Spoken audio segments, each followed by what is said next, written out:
Hi, this is Amy. I'm so happy you joined me today at Table Flipping Housewife. Today I'm featuring a sideboard that I purchased off of Facebook Marketplace for $55. It is in immaculate condition. They marked it as new and they weren't kidding. There's no damage to this whatsoever. And I immediately thought how beautiful it would be as an entry hall table. So I brought it home and it sat under our porch for 2 weeks before I finally had a chance to clean it. I never bring anything inside, even into our basement, until I've thoroughly checked it and cleaned it, which I did today. So sit back and enjoy.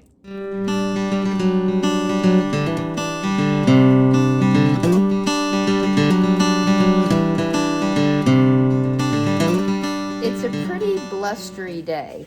I thought I could clean out there since I was going to be using a spray bottle instead of my bucket of water. But no, it's too windy. I'm bringing it in. So anyway, I will be cleaning it. I've already vacuumed out the cabinet area, and now I'm going to be spraying it and wiping it down with this TSP Alternative by Kutter.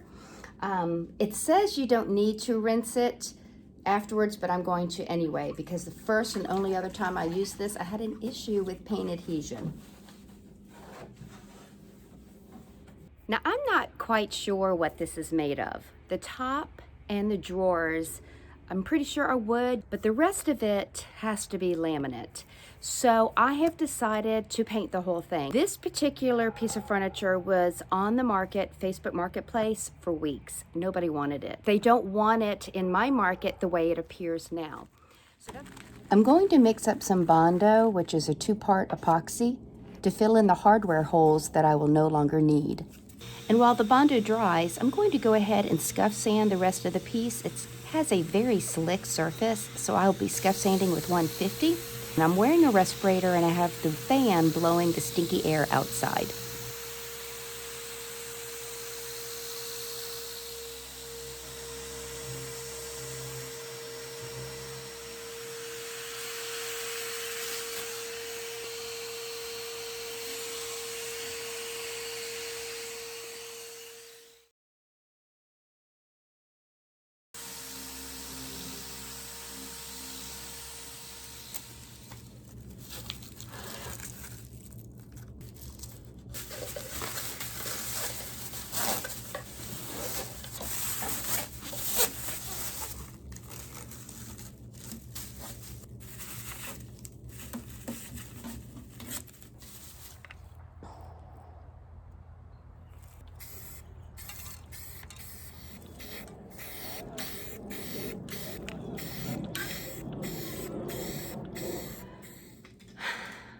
Y'all, I'm such a dork.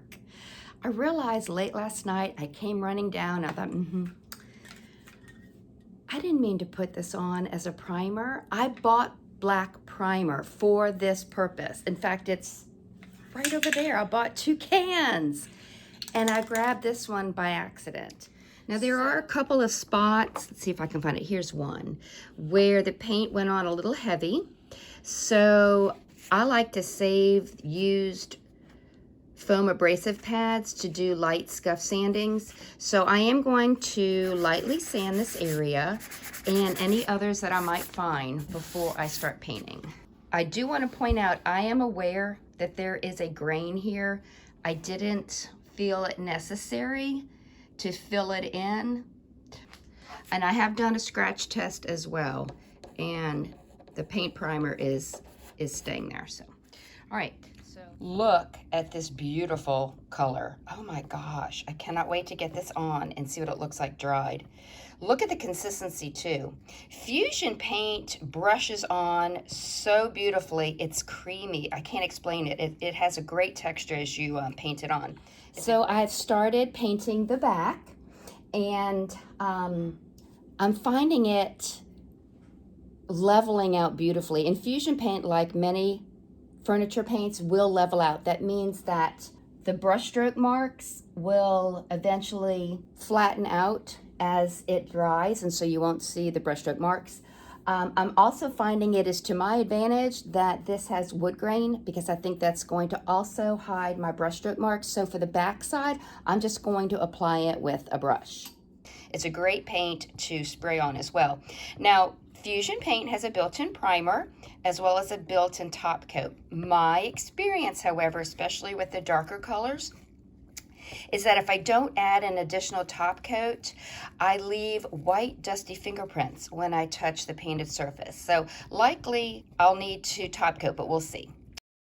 I can tell it's already starting to dry, so I'm going to have to leave it alone, or else I'm going to create that drag where when you go over dry paint or paint that's drying, if you go over it again, it pulls that paint, it creates a drag. So I'm going to leave that alone. So when you're painting, you want to have a wet edge to connect to when you continue to paint down the piece.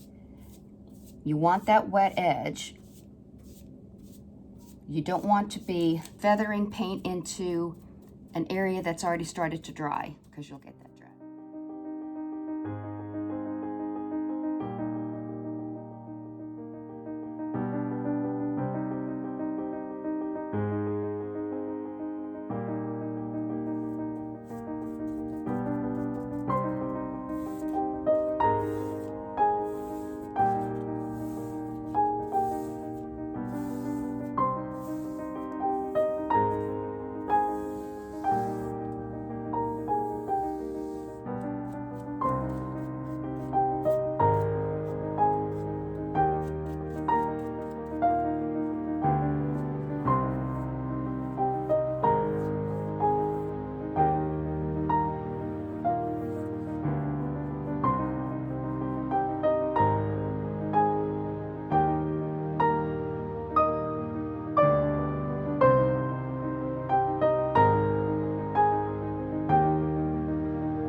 Well, that was really fun. I enjoyed hand painting it. This Fusion paint's amazing.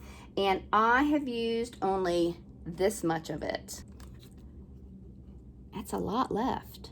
Now what I will do before I close up shop for the day is put a layer of saran wrap, plastic wrap on top before I put my cap on, because this is a mineral paint and it has great adhesion, which means it's very easy for the cap to get stuck. It's looking pretty good. Fusion paint is really amazing. I knew I would need a second coat, but still, it looks pretty doggone good. Now, I made a judgment call last minute. I decided to go ahead and paint the interior. I'm going to put something down at the bottom on both sides, which is why I didn't paint it. So I'm gonna start putting a second coat on, which I will not document, because it's just gonna be more of the same.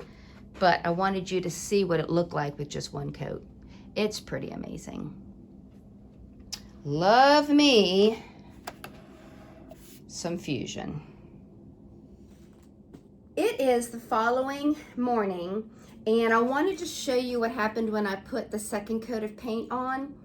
You might be able to see, yeah, it's right here. You see that haziness? That's a drag. When I brushed on the second coat, I brushed this way and couldn't get all the way across with the amount of paint I had on. So I just got into the flow last night of brushing this direction, and then I came over here and brushed in this direction. I don't know why I did that, but this is what you call the drag that I've been talking about. So what I'm doing is I'm going to lightly sand this area here.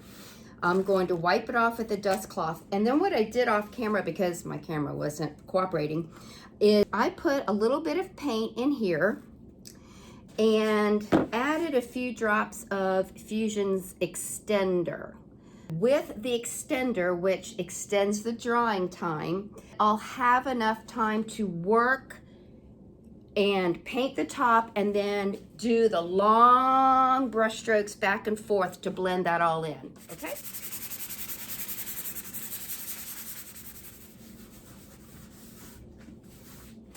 These are my favorite tack cloths.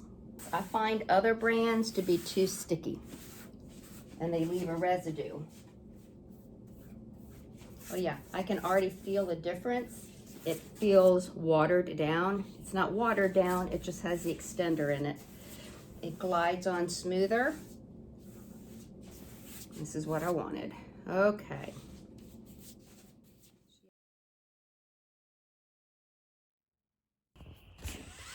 I drilled new hardware holes, attached the knobs and fancy new handles, reattached the hinges and cabinet doors, and applied the wallpaper inside the cabinet. I want to be sure to seal the top properly with a water repellent. So I'm using Dixie Belle's Gator hide. I've gone ahead and I've lightly misted the sponge and have poured some of the Gator hide into a bowl. And then you want to move in one stroke. And I've already used a tack cloth on this, and yet there's something there. Okay, so I'm going to start in the middle and I'm going to go across and over. I will be applying 2 to 3 coats this very same way. Dipping in my sponge, taking off the excess, and brushing it over. Now, just like with any other top coat, you don't want to overwork an area, so I'm not going to touch the top anymore. But you also want to work with a wet edge.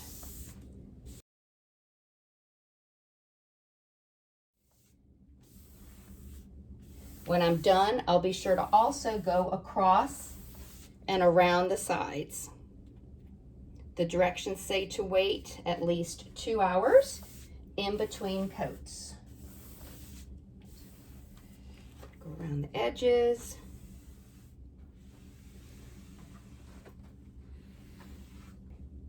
Okay.